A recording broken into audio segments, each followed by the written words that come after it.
সবাইকে স্বাগত জানাচ্ছি। আমি শারমিন চৌধুরী। আজকের আয়োজনে আমার অতিথি সিনিয়র সাংবাদিক মাসুদ কামাল এবং আছেন রাজনীতি বিশ্লেষক ডাক্তার জাহিদুর রহমান। স্বাগত জানাচ্ছি আপনাদের দুজনকে। খুব স্বাভাবিকভাবেই ডাকসু নিয়ে শুরু করব। ডাকসু থেকে জাতীয় নির্বাচন এই পরিসরে আলোচনা করতে চাই। ডাকসুতে যা দেখলাম, খুব সরাসরি প্রশ্নটি করতে চাই আপনাদের দুজনের কাছেই, যে যা দেখা গেল শিবিরের জয়, ছাত্র দলের পরাজয়, এবং শুধু জয় না, শিবিরের একটা ভূমিধস জয়, অন্যদিকে ছাত্রদলের ভরাডুবি বলা চলে। কেন শিবির কেন জিতলো, ছাত্রদল কেন হারলো? মাসুদ কামাল। দেখেন, এখানে অনেকগুলি কারণ আছে। আমি যেটা মনে করি, প্রথমত যে এটার সঙ্গে জাতীয় রাজনীতির একটা সম্পর্ক আছে।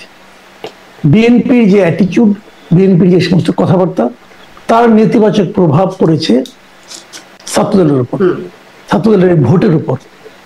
এটা হলো একটা জিনিস। বিএনপির কি অ্যাটিটিউড, কি সমস্যা হয়েছে সেটা আমি বলছি আপনাকে।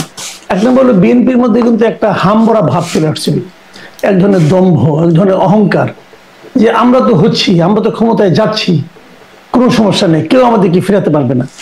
এই ধরনের একটা ভাব কিন্তু বিএনপির নেতাদের কথাবার্তায় আপনি দেখবেন। যত কিছু হোক, অন্যায় হোক, অত্যাচার হোক, তাদের কিছু যায় আসে না। তাদের কথা হলো, কোনোভাবে নির্বাচনটা হলেই আমি তো রাজা, আমি তো হয়ে যাচ্ছি দায়িত্বে। এই বিষয়টা দুটো রিয়াকশন করেছে স্টুডেন্টদের মধ্যে। এক নম্বর রিয়াকশন হলো যে তুমি এত অহংকার দেখাও কেন? দেখেন, আমাদের মতো সাধারণ মানুষের, গরিব মানুষ যারা আমরা আছি, আমাদের কিন্তু এই জায়গাটা খুব টনটনা। আমরা পেটে ভাত থাক আর না থাক, আমাদের আত্মসম্মান বোধটা খুব টনটনা। আপনি আমাকে অবহেলা করবেন, তুচ্ছতাচ্ছিল্য করবেন, আমি এটা সহজভাবে নেব না। সুযোগ পাওয়া মাত্র এটা আমি দেখিয়ে দেবো। এই সুযোগটা আসে ভোটের মাধ্যমে। এখানে একটা জিনিস। আরেকটা বিষয় হলো, যদি এরা ক্ষমতাবান হয়ে যায়, তখন ফেব্রুয়ারিতে তারা ইলেকশন হয়ে গেল, তাহলে কি হবে? ছাত্র দল হবে সরকারি দলের একটা সংগঠন, এবং সেই সরকারি দলের সংগঠন কি হয়, সরকারি দলের যে ছাত্র সংগঠন, তারা বিশ্ববিদ্যালয়ের মধ্যে কি চালায়, এটা কিন্তু আমাদের এই ছাত্রছাত্রীরা ভুলতে পারে নাই। তাদের মনের মধ্যে এখন দগদগে ঘাড় মতো আছে যে ছাত্রলীগ কি করেছে গত 15টা বছর। তারা সেটা পুনরাবৃত্তি চায় না, একদম হিসাব ক্লিয়ার। যে কারণে তারা একটা ভয় পেয়েছে যে আমরা কোনো সরকারি দলের ছাত্র সংগঠনকে ডাকসুতে আনতে চাই না।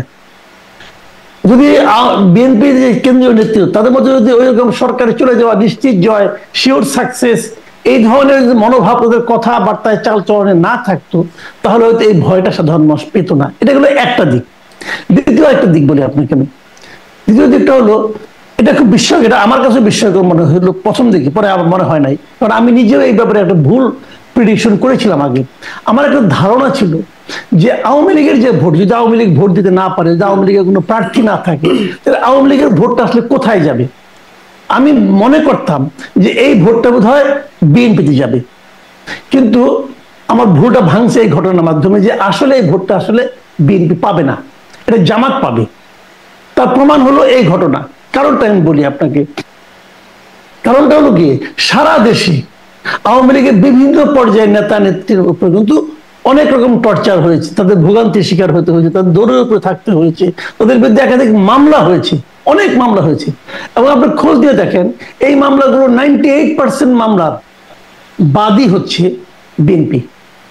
বিএনপির স্থানীয় নেতা, বিএনপির ছাত্রদল, যুবদল, এরা। তো ঢাকা ইউনিভার্সিটিতে ছাত্রলীগের যে ভোটগুলো, এরা কিন্তু বেসিক্যালি ওই আওয়ামী পরিবার থেকে উঠে আসা। এখন তারা যখন দেখছে যে আমার বড় ভাই, আমার বাবা, চাচা, খালু, মামা, এরা সবাই বিএনপির রাজনীতির জন্য তারা দৌড়ের উপরে আছে, ওই দৌড়টা কিন্তু যথাযথ হতে পারে। কিন্তু আমি ওটা বলছি না যে এটা মানে আপনার খুব অন্যায় কিছু, তা না। ওটা অন্যায় হতে, ন্যায় হতে পারে, সবই হতে পারে, কিন্তু তাদের কাছে তো তার খালুর পেইনটা তার কাছে তো বড়। তখন তারা কিন্তু বিএনপিকে ভালোবাসতে পারছে না। তো বিএনপিকে ভালো না বাসতে, আরো তো দল ছিল বা আরো তো প্রার্থী ছিল যাদেরকে দেয়া যেত। অনেকেই ধারণা করছিলেন অন্য আরেকজনের কাছে চলে যাবে ছাত্রলীগের ভোটগুলো, মানে ডাকসুতে হলো না, যেতে পারতো, কিন্তু ওরা তো আর ছাত্রলীগকে হারাতে পারতো না। ওরা চেয়েছে, ওদের মূল লক্ষ্য কিন্তু অন্যকে জয় করানো নয়, ওদের মূল লক্ষ্য ছিল ছাত্র দলকে হারানো, সরকারি দলকে হারানো, অথবা যারা নাকি তার ফ্যামিলির দুর্ভোগের কারণ, তাদের ছাত্র সংগঠনকে হারিয়ে দেওয়া। এটা ছিল ওদের মূল লক্ষ্য। এবং সেই লক্ষ্য পূরণে তারা ভেবেছে ছাত্র শিবির বেটার। আরেকটা কথা বলে শেষ করি, সেই জিনিসটা হলো ছাত্র শিবিরের যারা ক্যান্ডিডেট ছিল এদের ম্যাক্সিমাম ক্যান্ডিডেটেরই মানে ভার্সিটিতে ক্যাম্পাসে ভদ্র ছেলে হিসেবে এক ধরনের পরিচিতি আছে। ভদ্র ছেলে, মেধাবী ছেলে, মানুষকে সাহায্য করে, এই ধরনের মন মানসিকতা। সেটা কোন রাজনীতি, দীর্ঘ রাজনীতির পার্ট কিনা অনেক কিছু কিন্তু হতে পারে। হয়তো তারা লম্বা একটা প্ল্যান করে মাঠে নামছে, সেটাও হতে পারে। ভালো মন্দ অনেক কিছু আছে, কিন্তু অ্যাপারেন্টলি দৃশ্যত তারা কিন্তু মানুষের কাছে ভালো ছেলে হিসেবে পরিচিত। এটাও কিন্তু একটা বড় কারণ হিসেবে ভালো ছেলেকে ভোট দিয়ে জিতিয়েছে। আমি ডক্টর জাহিদুর রহমান আপনার কাছেও একই প্রশ্ন। ছাত্র শিবিরের এমন ভূমিধস জয়, ছাত্র দলের ভরাডুবি কেন? ধন্যবাদ আপনাকে। মাসুদ কামাল খুব গুরুত্বপূর্ণ কয়েকটা পয়েন্ট এখানে বলেছেন, আমি একমত। এগুলোর সাথে কিছু কিছু যোগ করতে চাই। আসলে ছাত্র শিবির জিততে যাচ্ছে এটা প্রেডিক্ট করা যাচ্ছিল। আমি গত কিছুদিন ধরে যেসব টক শোতে গেছি আমি সেখানে ছাত্র শিবির সম্পর্কে এই কথা বলেছি, কারণ আমার পারসেপশন এরকম, বা অনেকে এটা ভেবেছেন যে শিবিরের এক ধরনের ফিক্সড ভোট থাকে, শিবিরের বাইরে যে ভোট আছে ওর মধ্যে অনেকগুলো প্যানেল থাকার কারণে ভোট ভাগাভাগি হয়ে যায়। আসলে প্রবলেম যেটা হয়েছে সেটা হচ্ছে মার্জিনটা আমাদেরকে অনেকটা স্তম্ভিত করেছে। আমরা যারা রাজনীতি বুঝতে চাই, রাজনীতির এক ধরনের ধারণা করি, যেমন ধরুন সাদিক কায়েমের বিরুদ্ধে যত সিগনিফিক্যান্ট প্রার্থী আছে সবার ভোট যোগ করে দিল সাদিক কায়েমের সমান হয় না। উনি এতটাই ভূমিধস বিজয় পেয়েছেন, অন্যান্য ক্ষেত্রে কম বেশি তাই। সুতরাং এই margin itself is a question. এবং এখন শুধুমাত্র ছাত্রলীগের ভোট যুক্ত হয়েছে, হ্যাঁ অনেক ক্ষেত্রে যুক্ত হয়েছে, যদি এটার একটা অল্টারনেটিভ একটা ঘটনা আছে, সেটা হলো জগন্নাথ হলে কিন্তু সাদিক কায়েম 10 ভোট পেয়েছেন, অনলি 10। সো ছাত্রলীগের সমর্থক ওই হলে অনেক বেশি থাকার কথা, সেখানে তিনি ভোট পান নাই খুব একটা, অন্যান্য জায়গায় ভোট দিয়ে থাকতে পারেন।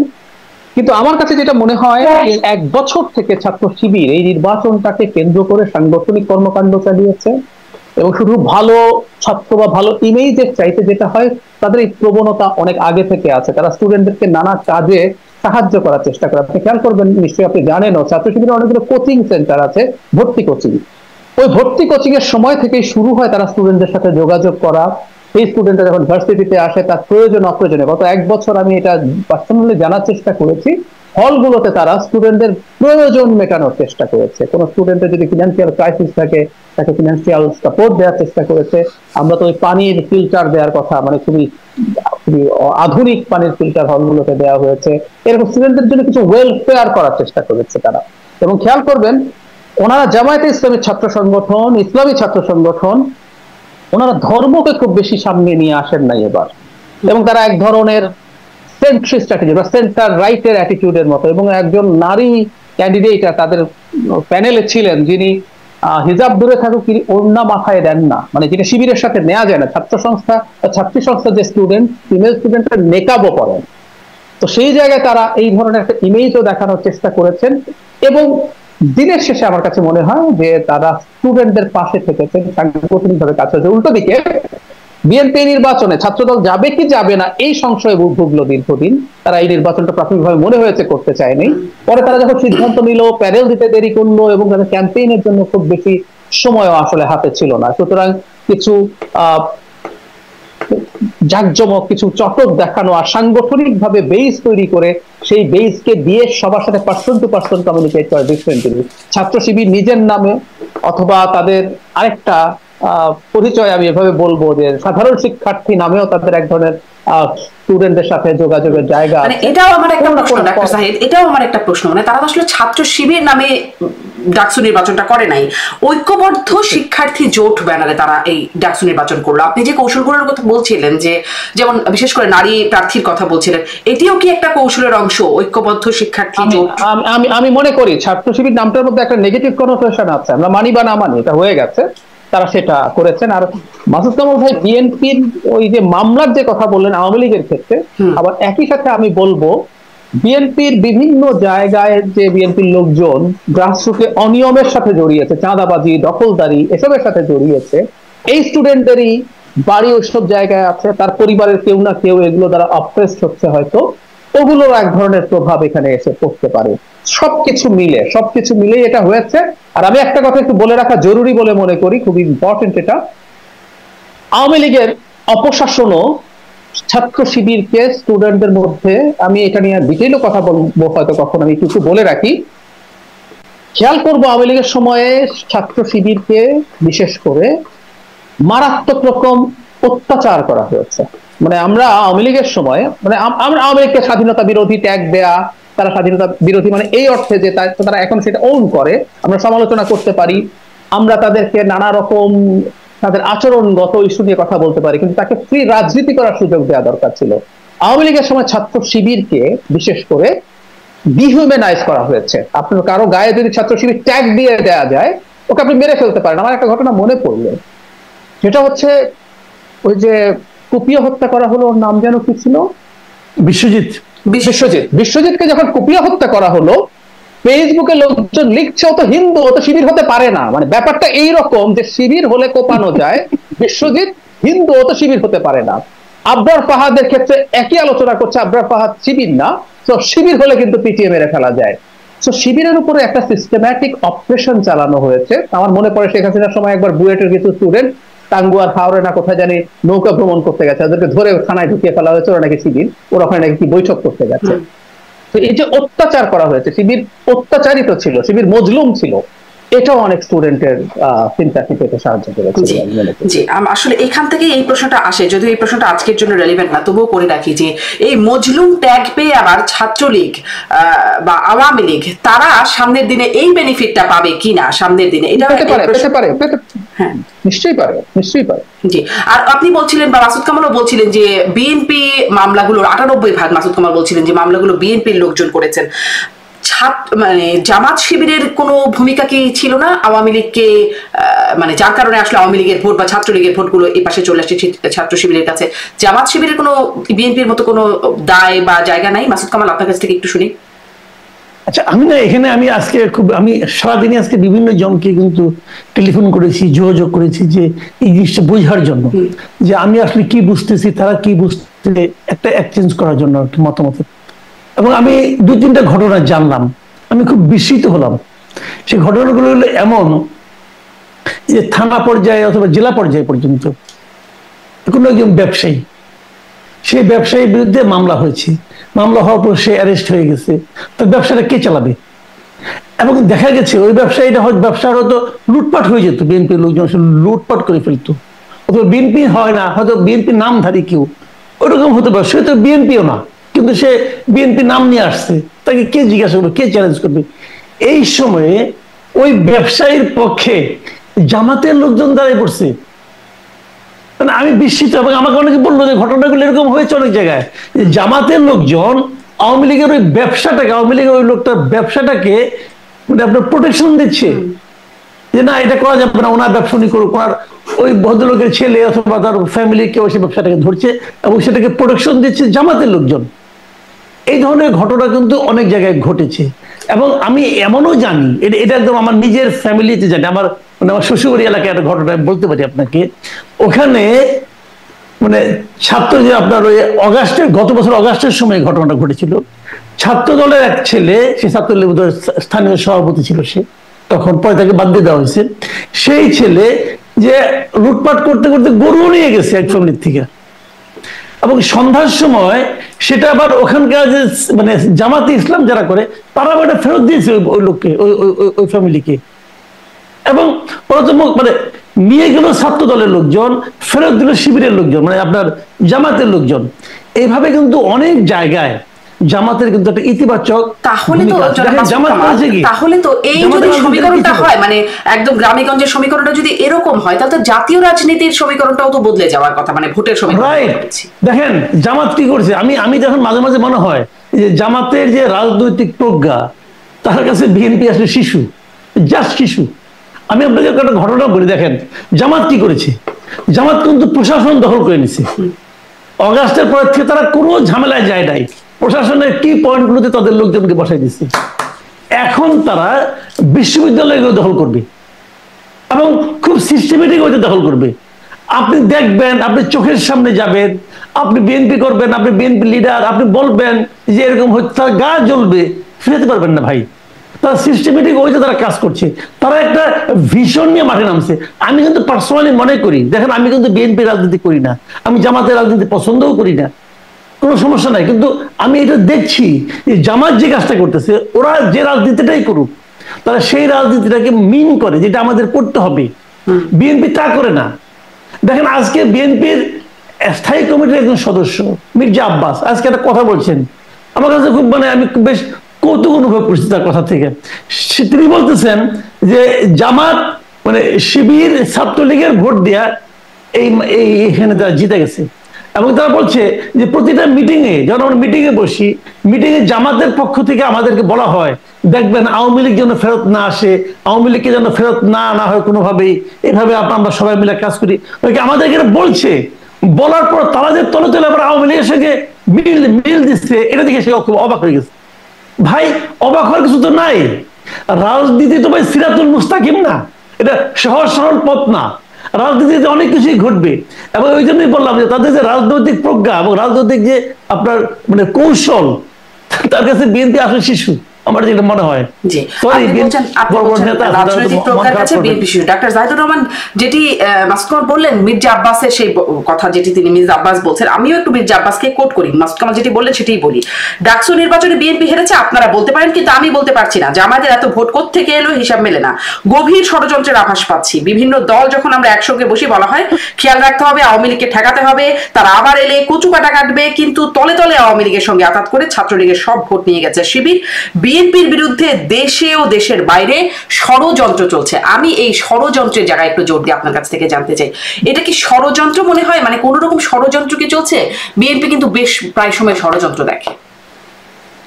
ঠিক ষড়যন্ত্র একেবারে নেই বলা যাবে না। আমরা এভাবে যদি তথ্যটা দেখি, বাংলাদেশের সবচেয়ে বিখ্যাত ইউনিভার্সিটি পারসেপশন হচ্ছে সবচেয়ে প্রগ্রেসিভ ইউনিভার্সিটি। যদি এটা নিয়ে আমার সন্দেহ আছে, আমি আর বিস্তারিত এখন বলতে চাই না, এই ইউনিভার্সিটি তার প্রগ্রেসিভ জায়গায় আছে কিনা আমার খুব স্ট্রং ডাউট আছে যে স্টুডেন্টরা তার কিছু সাধারণ বেনিফিট পাবে বলে মনে করে সে একটা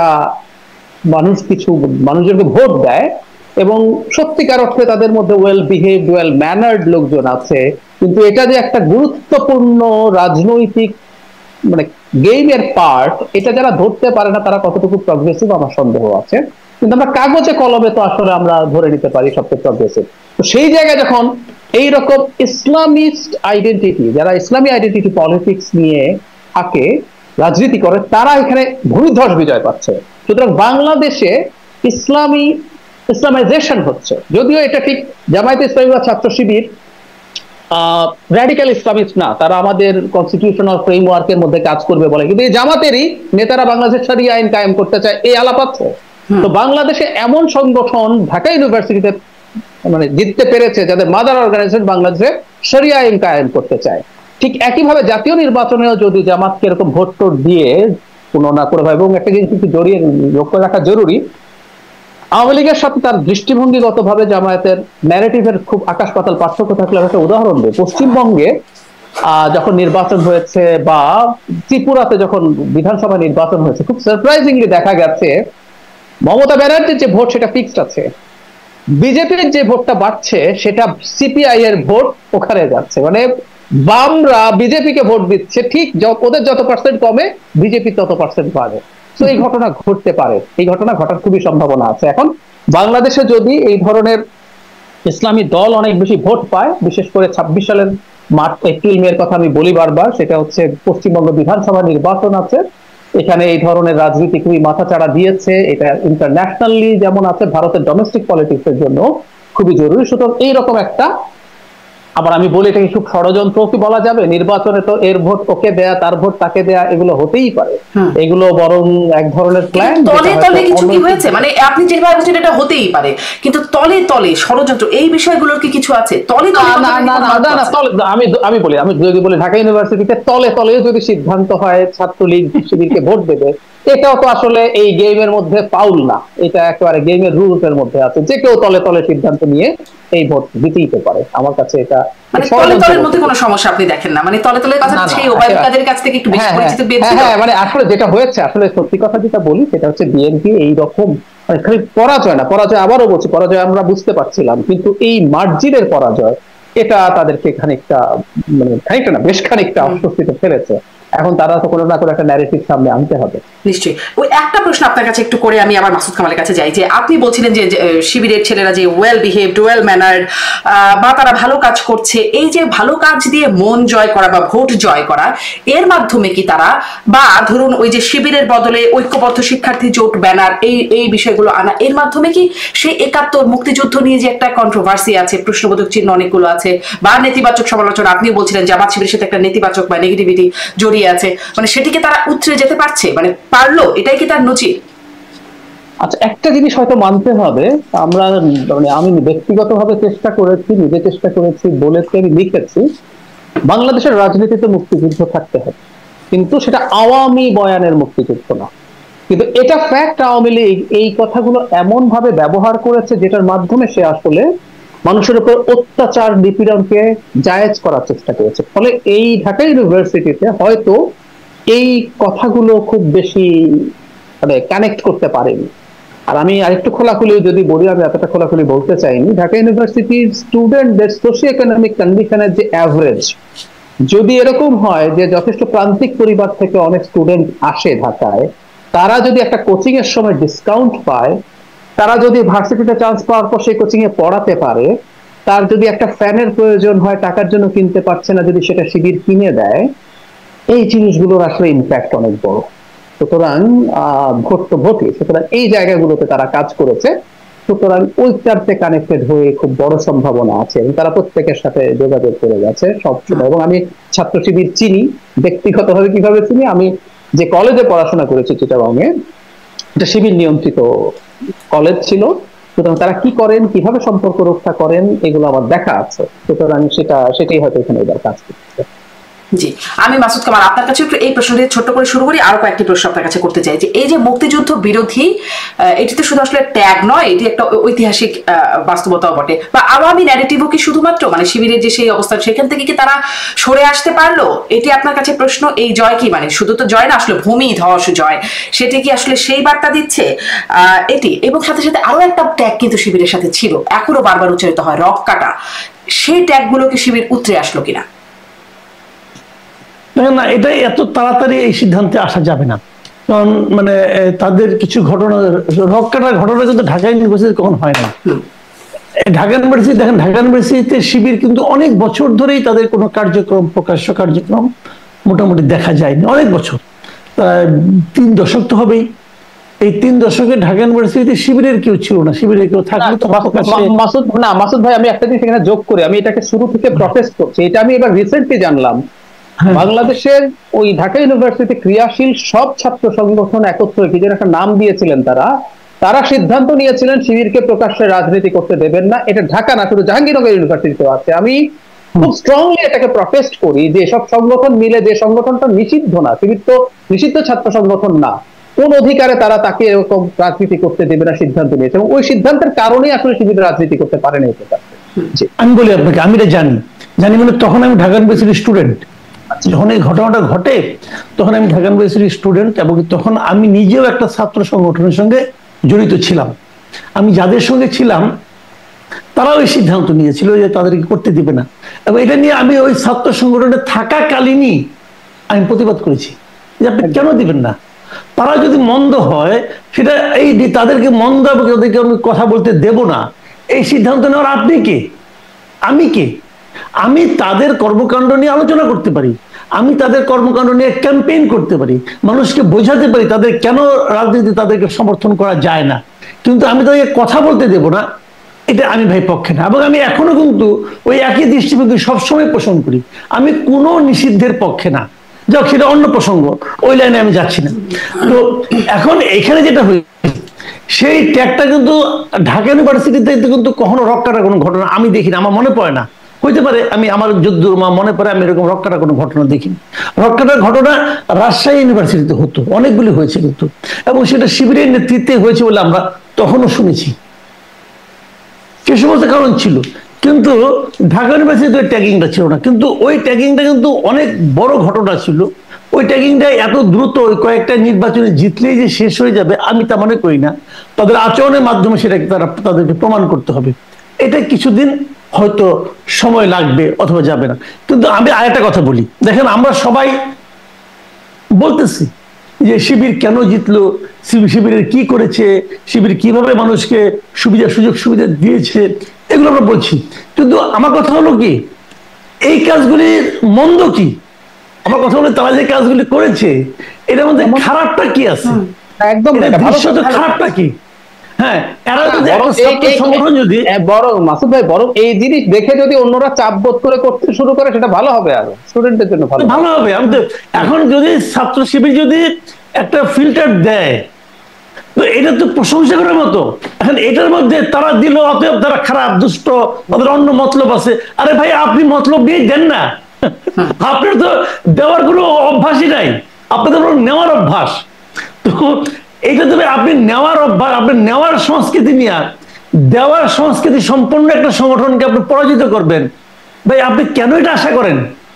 আপনার মধ্যে তো সেই জিনিসটা নাই। শিবিরের যে রাজনীতি, আমি তো এই রাজনীতিটাকে আমি মধ্যে কোনো খারাপ দেখছি না আপাতত, যতটুকু আমি দেখতে পাচ্ছি। এখন আপনি বলবেন যে না, তাদের মধ্যে গোপনে অনেক কিছু আছে, তারা হয়তো পরে এক সময় দেখাই দিবে। আমরা আগে দেখেছি ভাই, আগে অনেক কিছু দেখছি, আগে আওয়ামী লীগের অনেক ভালো দেখছি, পরে আওয়ামী লীগের চেহারা দেখলাম, আবার বিএনপির অনেক খারাপ দেখছি, আবার বিএনপির কাছ থেকে আমরা ভালো কিছু আশাও করতেছি। কাজে সময়ের প্রেক্ষিতে কিন্তু ভালো মন্দ এগুলো কিন্তু চেঞ্জ হতে থাকে। কাজে আমি শিবিরের রাজনীতিকে কিন্তু আমি এখনো আমি ওইভাবে যতটুকু আমি দেখেছি ঢাকায়, আমি এটাকে কিন্তু অত বেশি আমি খারাপ বলবো না। তারা ছাত্রদের মন জয় করতে পেরেছে, দেখেন সেটা তো খুবই ভালো ব্যাপার, আপনি বলছিলেন সেটা আসলে খুব ভালো ব্যাপার। আর মাসুদ কামাল, আমি একটা স্টুডেন্ট, আমি বুঝাই দিলাম আর সে বুঝে গেল। ভাই এত সহজ না। এরা যদি বলে না জেনজিকে আপনি বুঝান না, যাই দেখেন জেনজিকে বুঝাইতে দেখেন তারা বুঝে কিনা, তারা উল্টা আপনারা বুঝাই দেবো। তারা ভাই খুবই আপ টু ডেট, তারা খুবই আপ টু ডেট। এবং তারও যে বড় কথা, স্টুডেন্টরা যদি সিদ্ধান্ত নেয় তারা এই কাজটা করবে, তো এটা তো তাদের সিদ্ধান্ত। ডাকসুর যে ভিপি, সে তো আবার সংসারে খবরদারি করতে আসবে না, সে তো ওইখানে থাকবে। এবং ওখানকার যারা স্টুডেন্ট তারা তো সিদ্ধান্ত নিয়েছে আমরা সাদিক কায়েমকে চাই, এবং সেই চাওয়ার মাত্রাটা তো ভাই মানে এই যে কথাটা নাকি জাহিদ বললেন যে ভাই ডিফারেন্স আপনি খেয়াল করছেন, ডিফারেন্সটা খেয়াল করেন। মানে প্রথম 5 জন ভিপি, প্রথম 5 জনের সাদিক কায়েম 1 নাম্বার, আর 2, 3, 4, 5 এই 4 জনের ভোট যোগ করলে সাদিক কায়েমের চেয়ে আমি যোগ করে দেখছি মাত্র 43 ভোট বেশি হয়। 4 জনের যোগ করলে তাহলে আপনি ভোটের ডিফারেন্স দেখেন আপনি। এটা তো এমনি এমনি হয় নাই। সাদিক কায়েম শিবিরের ক্যান্ডিডেট এই জন্য হয় নাই। সাদিক কায়েম কিন্তু এলাকা, আমি তো অনেকে স্টুডেন্টকে জিজ্ঞাসা করেছি, সাদিক কায়েমের তো আপনার ইউনিভার্সিটিতে তার তো ভালো একটা মানে ইতিবাচক তার একটা ভাবমূর্তি আছে। তো এই ভাবমূর্তিগুলো আপনি ক্রিয়েট করেন। আপনি বলছিলেন যে প্রশাসন দখল করেছে, এখন বিশ্ববিদ্যালয়গুলো দখল করছে। এই অভিযোগটা জামাতের বিরুদ্ধে বারবার বলা হয়, আগেও বলা হয়েছে যে বিশ্ববিদ্যালয় তারা দখল করেছে, বিশ্ববিদ্যালয়ের ভিসি থেকে শুরু করে প্রশাসন দখল করেছে। এই ডাকসু নির্বাচনের ক্ষেত্রেও প্রশাসনের বিরুদ্ধে অভিযোগ উঠেছে। এই অভিযোগগুলোকে কথা বলি, জি আমি একটা কথা বলি আপনাকে, আমি কিন্তু অভিযোগ করি, আমি যেটা বলি সেটা আমি বলি যে প্রশাসন দখল করাটা এটা অভিযোগ, ওইটা অভিযোগ। আর বিশ্ববিদ্যালয় যদি আপনার নির্বাচনের মাধ্যমে তারা দখল করে, এখন তো আসলে নির্বাচনের মাধ্যমে এইটা তো নির্বাচনের মাধ্যমে, ডাকসু তো নির্বাচনের মাধ্যমে, ডাকসু হলো আমি বলছিলাম মানে ডাকসু নির্বাচনের মাধ্যমে হয়, নির্বাচনের মাধ্যমে হয়, যদি জাকসু নির্বাচনের মাধ্যমে হয়, যদি নির্বাচনের মাধ্যমে হয়, ওটা কিন্তু অভিযোগ না, ওটা হলো তাদের জয়, তাদের প্রাপ্য। ওইটা তারা যদি সেটা দখল করতে পারে তাহলে তারা অগ্রসর হয়ে যাবে, এগিয়ে যাবে।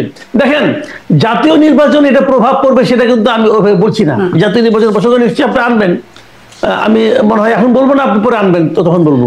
জাতীয় নির্বাচনের প্রভাব নিয়ে আমি একটু কথা বলতেই চাইবো, কিন্তু আমি আসলে একটু প্রশাসনের কথা আপনার কাছে বিশেষ করে জিজ্ঞাসা করছিলাম যে আপনার কাছে কি মনে হয়েছে যে অভিযোগগুলো আসছে, ছাত্রদল তো প্রকাশ্যে অভিযোগ করেছে, আপনাদের মানে ছাত্রদলের ভিপি প্রার্থী আবিদ তিনি বলছেন স্যার আপনারা হাসিনা নির্বাচনকেও হার মানিয়েছেন, কারচুপিতে ভোট চুরিতে হাসিনাকেও হার মানিয়েছেন, এরকম বক্তব্য বলেছেন। উমামার কাছ থেকে এরকম বক্তব্য এসেছে, এগুলোকে আপনি কিভাবে মূল্যায়ন করবেন? এগুলোকে আমি এই যে হেরে গেলে না একটা মন খারাপ হয়, ওই মন খারাপ হলে অনেক অনেক কিছু বলে। আমাদের দেশে জাতীয় নির্বাচন হেরেও এক নেত্রী বলছিল সূক্ষ্ম কারচুপি, আরেক নেত্রী বলছিল স্থূল কারচুপি, এগুলি বলে।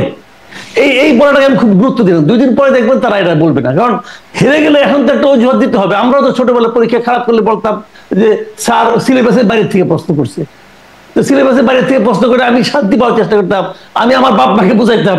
তো ওই সিলেবাসের বাইরের প্রশ্ন আমার অন্য যারা নাকি আপনার সহপাঠী ছিল ওরা ভালো রেজাল্ট করে নাই, করছে তো কারণ আমি পারি না, এটা আমার ব্যর্থতা, আমি তো আমার ব্যর্থতা স্বীকার করি না, আমি কোনো না কোনো একটা অজুহাত দিই।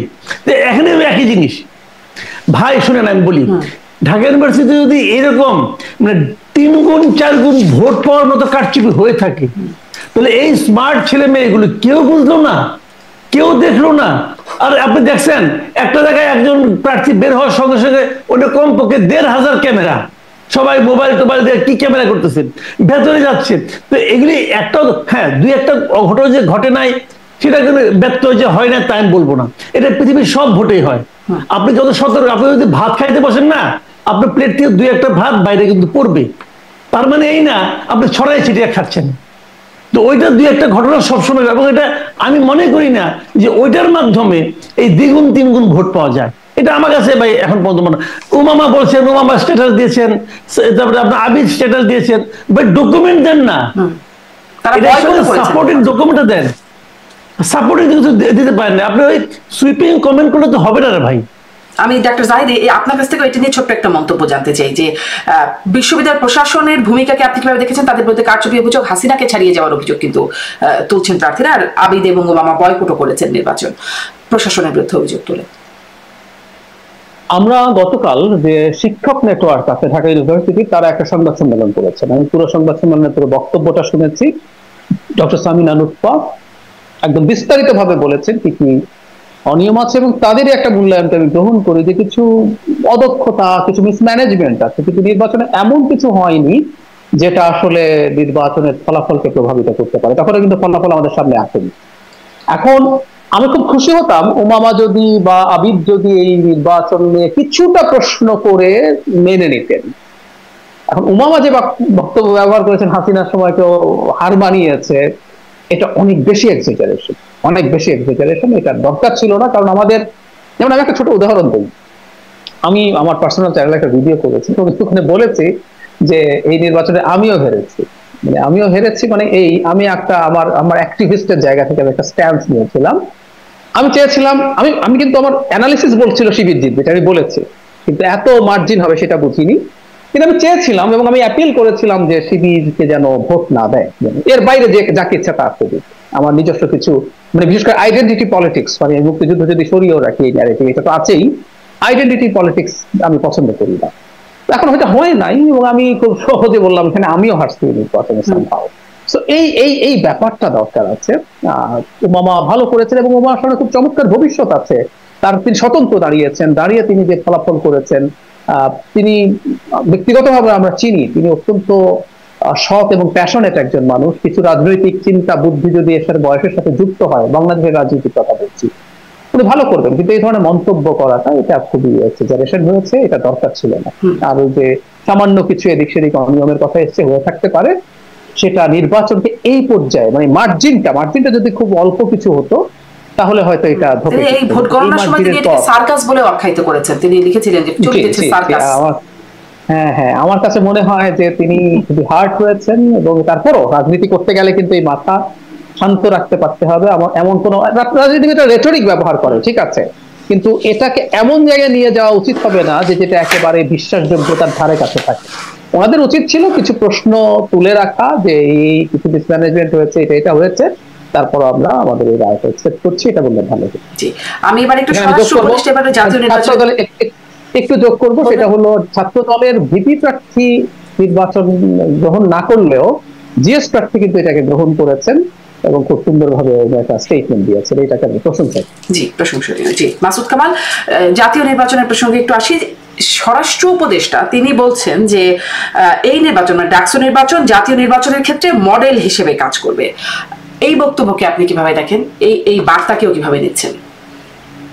উনি কি হিসেবে বলছেন আমি না ভাই বুঝি না, ওনার কথাবার্তা আসলে প্রায় বুঝি না। উনি আসলে কেন কিভাবে বলেন আমি, আমার কাছে ক্লিয়ার না। মডেলের কি আছে এখানে? কি মডেল? এখানে যে ব্যালট পেপার, ওখানে গিয়ে ব্যালট পেপার হবে, এইভাবে ভোট গণনা করবে, কি মডেলটা কিভাবে হলো? আর এটা কি ইলেকশন কমিশনার করছে? এটা কি আমাদের যে নির্বাচন কমিশন আছে তারা কি এই নির্বাচন কন্ডাক্ট করছে? তাহলে কি মিলটা, মানে জাতীয় মিলটা কোথায় পাচ্ছেন? তার মানে কি এখানে শিবির জিতছে, অথবা জাতীয় নির্বাচনে শিবির জিতবে, মানে এটা বলতে চাচ্ছেন? মানে ওনার কথা আসলে আমি বুঝি না, উনি আসলে কেন কি বলেন, কিভাবে বলেন, আমার কাছে ক্লিয়ার না। আমি একটা কথা বলি আপনাকে, দেখেন এই যে নির্বাচন, এর সঙ্গে জাতীয় নির্বাচনে কোনো প্রভাব পড়বে কিনা, এটা একটা কিন্তু বেসিক পয়েন্ট। আমি আমি আগে বলেছি, আমি কিন্তু অনেকগুলি ডাকসু নির্বাচনে ভোট দিয়েছি, অনেকগুলো। তো অনেকগুলো এই কারণে আমার ওই সময় আমি যখন ভর্তি হই ইউনিভার্সিটিতে, তখন এরশাদের আমল, এবং তখন ওখানে অনেক আপনার সেশন জটেছিল। আমার প্রায় 9 বছর লেগেছে এই শেষ করতে ঢাকা ইউনিভার্সিটির পাঠ, লম্বা সময় আমি ওখানে ছিলাম। আমি 4টা নির্বাচন অংশ নিয়েছি ডাকসুতে। আমার মনে হয় বাংলাদেশে খুব কম লোকই আছে যে 4টা ডাকসু নির্বাচনে ভোট দিতে পেরেছে। প্রথমবার মান্না আক্তার ছিলেন, তারপরে আক্তার বাবলু ছিলেন, তারপরে সুলতান মোহাম্মদ মনসুর এবং মুস্তাক হোসেন ছিলেন, শেষ পর্যন্ত আমান খোকন ছিল। এই 4টা নির্বাচনে কিন্তু আমি অংশ নিয়েছি। আমার কথা হলো কি, ডাকসু নির্বাচনের সঙ্গে জাতীয় নির্বাচনের কোনো মিল নাই। কোথায় মান্না আক্তার? মান্না আক্তার 2বার ভিপি জিএস হয়েছেন এই গ্রুপ। আবার আক্তার বাবলু, আক্তার ভাই আরেকবার ভিপিও হয়েছেন, উনি কোথায়? কালীগঞ্জে পড়ে আছেন আওয়ামী লীগের এমপি। মান্না ভাই কোথায়? মান্না ভাই কি জাতীয় রাজনীতিতে? আমরা আমাদের মনে আছে, আমরা মান্না ভাইয়ের বক্তৃতা শোনার জন্য ক্লাস মিস দিতাম, যে মনে বক্তৃতা শুনবো। মান্না ভাই এত বড় নেতা ছিলেন আমাদের ঢাকার মসজিদে। তো মান্না ভাই জাতীয় রাজনীতির ভূমিকা কি এখন? সুলতান মোহাম্মদ মনসুর কোথায় বলেন? মুস্তাক ভাই কোথায়? মানে এগুলো কিন্তু খুব স্বাভাবিক। মানে আমি এটাই বলছি যে ডাকসু নির্বাচন দেওয়া, আর মান্না ভাই যখন পাস করছেন তখন উনি ওই বাসদের যে আছে সমাজতান্ত্রিক ছাত্র ফ্রন্ট, সেটার ভিপি দিয়েছিলেন। সমাজতান্ত্রিক ছাত্র ফ্রন্ট 3বার ছিলেন এখানে মানে ডাকসুতে। তো 3বার থাকার পর বাসদের মাদার অর্গানাইজেশন বাসদের কি অবস্থা, কাজে ওইটা দিয়ে কিছু বোঝা যায় না। মানে ওই নির্বাচন আর সাধারণ মানে আপনার জেনারেল নির্বাচন, জাতীয় নির্বাচন, এই দুটাকে এক করে দেখার কোনো সুযোগ নাই। যদি ওটা মেধাবী পোলাপান সব শিক্ষিত ছেলেরা এখানে আছে, অনেকে এটা একটা থিওরি দেওয়ার চেষ্টা করে, এই শিক্ষিত ছেলে মেয়েগুলি তাদের বাপ মাকে করে আপনার মানে প্রভাবিত করে, এটা করে আবার করে না। গ্রামে দেখেন যে কৃষক যে তার যে ছেলে ঢাকা ইউনিভার্সিটিতে পড়ে, তার মানে ওই ফ্যামিলিতে ওই বাপের উপরে ছেলে যে মাতব্বরি করবে এটা হবে না, বাপই মাতব্বরি করবে। কারণ সে টাকাটা দেয়, হিসাব করলে টাকার পর টাকা কে দেয়? যে টাকা দেয় সে মাতব্বর। এটা হলো সহজ হিসাব ভাই। কাজে এইগুলি হয় না। নির্বাচনের মতোই হবে, হয়তো বিএনপি জিতবে, কিন্তু আমার কথাটা কিন্তু সেটা না। আমার কথাটা হলো কি, যে সাধারণ মানুষ রাজনীতিটা কি দেখলো, এটার কিছু না কিছু প্রভাব তো পড়বেই। রাজনীতিটা কি দেখলো, যে একটা মানে পজিটিভ রাজনীতির প্রতি মানুষের একটা আগ্রহ বাড়বে। দেখেন আমরা শিবির সম্পর্কে আমাদের মধ্যে একটা প্রিকনসেপশন কাজ করে, এরা স্বাধীনতা বিরোধী, অমুক তমুক অনেক কিছু আমরা কিন্তু বলি। জামাত সম্পর্কে বলি ওনারা কি করছেন না করছেন, আমরা এটাও বলি যে ওনারা একটু ক্ষমা প্রার্থনা করলেই হয়, বললে হয় আমরা ভুল করেছিলাম, কেন বলে না বলে তারা ওই মানে ওই আদর্শকেই ধারণ করছে। এগুলো অনেক কিছু কিন্তু আমরা বলি, কিন্তু আমার কথা হলো ওটা বলা ঠিকই আছে, কিন্তু আমরা কিন্তু এটাও দেখবো যে এখন যারা রাজনীতি করছে, যারা রাজনৈতিক নেতা যারা আছেন, শিবিরে যারা পলিটিক্যাল লিডার আছেন, তাদের বিহেভটা কি সাধারণ মানুষের প্রতি, তারা নিজেদেরকে কি মনে করে, তারা যখন সাধারণ মানুষের সঙ্গে মিশে তখন তারা কিভাবে ব্যবহারটা করে। আর পাশাপাশি অন্যান্য যে ট্রেডিশনাল পলিটিক্যাল থেকে এটি আসলে আলোচনা, তাদের ওয়েল বিহেভ, ওয়েল ম্যানার, এই বিষয়গুলো বলছিলেন। তারা যেটা বলে এটা নাটক করে, ভাই নাটকটাই করেন না, নাটকটাই করে দেখেন না আমাকে, ওটাও তো করতে পারেন না। মানুষের ধমক দিয়ে ধমক করেন তো এইগুলি।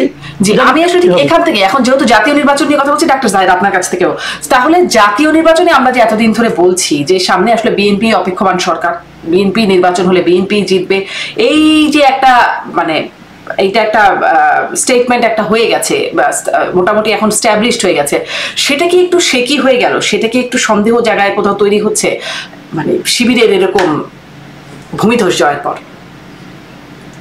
আমি মনে করি না সে কি হচ্ছে, আপনি প্রমাণ পাবেন। আপনাকে আমি একটা জিনিস ফলো করতে বলবো, আপনি নিশ্চয়ই যে করবেন সেটা। যদি এরপর সেই কি হয়ে যায়, জামাত যদি জিতে যাওয়ার খুবই সম্ভাবনা থাকে, জামাত তার লোয়ার হাউসে পিআর সরিয়ে খুব দ্রুত নির্বাচনের প্রস্তুতিতে ঢুকে যেতেই পারে। জামাতের প্রার্থী নির্ধারিত আছে অলরেডি, তো তারা নির্বাচনের প্রস্তুতিতে নেমে যাক, তারা জিতে যাবে। প্রশ্ন হচ্ছে উইল দে ডু ইট? আমি মনে করি তারা এটা করবে না, কারণ তাদের নিজস্ব হিসেব নিকেশ আসলে আছে বলেই তারা এই লোয়ার হাউসে পিআর এর নামে নির্বাচনকে নিয়ে একটা ঝামেলা তৈরি করার চেষ্টা করছে। তাদের জরিপ আছে, তারা জানেন খুব ভালো মতো কি হবে না হবে। তারপর আবারও বলছি, যেটা বলে আমি আরেকটা এক্সাম্পল দেই, না হয় বাসদ ঢাকা ইউনিভার্সিটিতে ভালো করেছিল, ৭৩ সালে জাসদ জাসদ ছাত্রলীগ সারা দেশ দখল করে ফেলেছিল, সব শিক্ষা প্রতিষ্ঠান। ৭৩ ঢাকা ভার্সিটি যখন জেতা নিশ্চিত হয়ে যায় তখন ব্যালট বাক্স ছিনতাইয়ের ঘটনা ঘটে। সেই জাসদ যখন জাতীয় নির্বাচনে যায় সেখানেও ভোট কারচুপি করেছে, সেই মিটিংয়ের সময় হেলিকপ্টারে ব্যালট বাক্স তুলে তুলে আনা, মানে ব্যালট বাক্স লুটের সেই ইতিহাস, সেই পুরনো ইতিহাস। আমি জাসদের নেতাদেরকে জিজ্ঞেস করেছি যে আপনাদের জেতার কেমন সম্ভাবনা ছিল, কয়টা সিটে জিততে পারেন, টপ টু বলতে। তারা বলেছেন 15টার মতো সিটে জিততে পারেন। তো এরকম আসলে দাঁড়ায় ব্যাপারটা এরকম। তো এই জন্য তেমন কিছু আসলে হবে না, এটা জামাত বোঝে। কারণ যদি তারা মনে করতো তাহলে অ্যাজ আর্লি অ্যাজ পসিবল ইলেকশনে চলে যেত। এই দুটো ডিনামিক্স আসলে আলাদা, সে নিয়ে কোনো সন্দেহ নেই। আমি বিএনপির নির্বাচিত হওয়া নিয়ে মেজর সমস্যা দেখছি না, আমি রাদার একটা অন্য একটু টপিক হলেও বলে রাখি। বিএনপি ঝামেলা হবে ক্ষমতায় থাকতে। ইন্দোনেশিয়াতে হচ্ছে, নেপালে হচ্ছে, এগুলো কিন্তু ভালো নির্বাচনে নির্বাচিত সরকার। কেপি শর্মা ওলি ভোট চুরি করে হাসিনার মতো ক্ষমতায় ছিলেন না। কিন্তু যখন আপনি দুর্নীতি কমাতে পারছেন না, আপনি সুশাসন দিতে পারছেন না, মানুষ রাস্তায় নেমে যাচ্ছে। আর বাংলাদেশে শেখ হাসিনার মতো একটা ব্রুটাল শাসকের মানে গুলির মুখে দাঁড়িয়ে যখন এই তরুণরা এই ঘটনা ঘটালো, বিএনপি যদি গুড গভর্নেন্স নিশ্চিত করতে না পারে মানুষ রাস্তায় নামবে। এবং শেখ হাসিনা 10% বল প্রয়োগ বিএনপি করতে পারবে না, এখনকার সেই বাস্তবতাই নেই। ক্ষমতায় টিকে থাকা rather will be a serious problem. এবং আমার কাছে মনে হয় যে এই ডাকসুকেও যদি আমরা এভাবে ধরি, যে ডাকসুকেও যেটা বললেন যে সার্ভিস দিয়ে, আমি সার্ভিসকে নেগেটিভ বলছি না, বরং ভালো বলছি, অন্য ছাত্র সংগঠনগুলোকে বুঝতে হবে তাহলে এভাবেই আসতে হবে। একইভাবে নেপাল যেটা দেখাচ্ছে এখন এবং ভবিষ্যতে, এই যে বিএনপি গ্রাসরুটে চাঁদাবাজি দখলবাজির যে অভিযোগগুলো আছে, তাকে চেষ্টা করছে তারা, অ্যাপারেন্টলি মনে হয় যে তারা বহিষ্কার করছে, কিন্তু এটাকে আরো টাফ ভাবে, আর ক্ষমতা আসার পর যদি এগুলো তারা নিয়ন্ত্রণ করতে না পারেন তাদের কপালে সিরিয়াসলি প্রবলেম। মানে ক্ষমতায় টিকতে না পারলে, যে প্রেডিকশনের কথা আপনি বলছেন, তখন কি হবে? মানে নেপালে যেরকম হচ্ছে এরকম কিছু, এরকম কোনোভাবে ক্ষমতা পাবে? খুবই সম্ভাবনা আছে, খুবই সম্ভাবনা আছে। কারণ আমি বলে রাখি, বাংলাদেশ বা এটা একটা নতুন বাস্তবতায় যে জেনজিদের মূল বিষয়টা কি আসলে, জেনজিদের সাথে তার আগের জেনারেশনের বেসিক ডিফারেন্সটা কি। জেনজি তার জন্মের পর থেকে বেড়ে ওঠার সময় থেকে ইন্টারনেট হাতে পেয়েছে, সে পুরো কানেক্টেড সোশ্যাল মিডিয়ার মাধ্যমে। সো ওর রিয়ালিটি, ভুল সত্য এটা ডিফারেন্ট ব্যাপার। এখন তো পোস্ট ট্রুথ ওয়ার্ল্ড বলা হয়, যে এখানে আপনার মতো সত্য আছে, এখন আপনি আপনার আমার সত্য কেউ নিতে বাধ্য না, ওর সত্য যে বলে তার কাছে সে চলে যায়। হয়তো আমরা দেখবো ডাহা মিথ্যে কথা ওখানে বলা হচ্ছে, কিন্তু ও এটাকে অল্টারনেটিভ ট্রুথ মনে করে, সে ওখানে গিয়ে চলে যায়। সুতরাং এই ইনফ্লুয়েন্স গুলোর মধ্যে তো তারা থাকবে। সুতরাং সংকট বা ঝুঁকি থেকেই যাবে, এরা আবার রাস্তায় নেমে। একটা কথা যোগ করে দেই, অকল্পনীয় রকম বেকারত্বের একটা সমাজ আমাদের, এর মধ্যে আনএমপ্লয়েড তো আছে, আন্ডার এমপ্লয়েডও আছে। এইরকম বেকার জনগোষ্ঠীকে সমাজে রেখে আপনি একটা স্টেবল সোসাইটি কোনোদিন তৈরি করতে পারবেন না। এগুলো যদি নিশ্চিত না করা যায়, কোনো না কোনো একটা বাহানায় তারা রাস্তায় নামবে এবং কেউ তৈরি। আমি একদম শেষ প্রশ্ন, মাসুদ কামাল, মানে বিএনপি ক্ষমতায় টিকতে সমস্যা হবে, এইখানে আপনার একটু মন্তব্য, কারণ এই কথাটাও বেশ শোনা যাচ্ছে যে বিএনপি ক্ষমতায় আসলেও ক্ষমতায় থাকতে পারবে না, টিকতে পারবে না। আপনার এখানে একটু মন্তব্য জানতে চাই। এবং একই সাথে এই ডাকসুর, মানে যেহেতু প্রশ্ন একটাই করব, সম্ভব হলে ছোট্ট করে ডক্টর জাহিদকেও এই প্রশ্নটা শুনবো, যে এই ডাকসুর এই ফলাফল বিএনপিকে কি বার্তা দিল, জামাত কি বার্তা পেল, এবং আওয়ামী লীগ যারা আসলে পলাতক হিসেবে আছে তারাও আসলে এখান থেকে কি বার্তা পেল? মাসুদ কামাল। আচ্ছা, এক নম্বর হলো বিএনপির ক্ষমতায় টিকে থাকাটা চ্যালেঞ্জ হবে, কিন্তু আমি একটা কথা মনে করি যে বিএনপি যে চেহারা আপনি আজকে থেকে 16-17 বছর আগে দেখেছেন, 19 বছর আগে দেখেছেন, বিএনপি সেই চেহারা নিয়ে আসবে না। বিএনপির যে সমস্ত লিডারশিপ আমরা দেশে এখন দেখছি, বিশাল বিশাল ফিগার এক একজন, এরা যে কিরকম ভাবে, এদের ভাবনা চিন্তা, বিএনপি এই চিন্তা নিয়েও যদি যারা ক্ষমতায় আসে এই চিন্তা নিয়েও থাকবে না। আমি মনে করি যদি বিএনপি ক্ষমতায় আসেন এবং যদি তারেক রহমান দেশে ফিরে আসে, তারেক রহমান কিন্তু 15-16টা বছর একটা মানে উন্নত বিশ্বে উনি কিন্তু থেকেছেন, ওনার চিন্তা ভাবনা চাল চলনে আমি মনে করি একটা মানে বেসিক চেঞ্জ চলে আসছে। এবং সেই চেঞ্জ নিয়ে উনি যখন আসবেন, উনি যদি ওনার আশেপাশে ঘিরে থাকা চামচাদেরকে নিয়ন্ত্রণ করতে পারেন, আমার মনে হয় বিএনপিরও চেহারা চেঞ্জ হয়ে যাবে। আমি মনে করি বিএনপি ভালো কিছু করার চেষ্টা করবে, পারবে কিনা জানি না, কিন্তু চেষ্টাটা তারা করতে পারবে। এখন তারা পারছে না, এই কারণে তারা তো বহিষ্কার ছাড়া আর কোনো অ্যাকশন নিতে পারছে না। এবং কেন্দ্রীয় পর্যায়ে ওনার কিন্তু সে অনেক কিছু তার করার হয়তো ইচ্ছা আছে, কিন্তু করতে পারছেন না। যখন ওনার হাতে ক্ষমতাটা আসবে তখন উনি অনেক কিছু করবেন বলে আমি আশা করি। ভাই এইটুকু আশা না করলে আমরা বাঁচবো কি নিয়ে রে ভাই, সামনে দিলে আমাদের কি থাকুক, কিছু তো নাই আর বিকল্প। কাজে এই আশাটা আমি ওনাকে কেন্দ্র করে করি।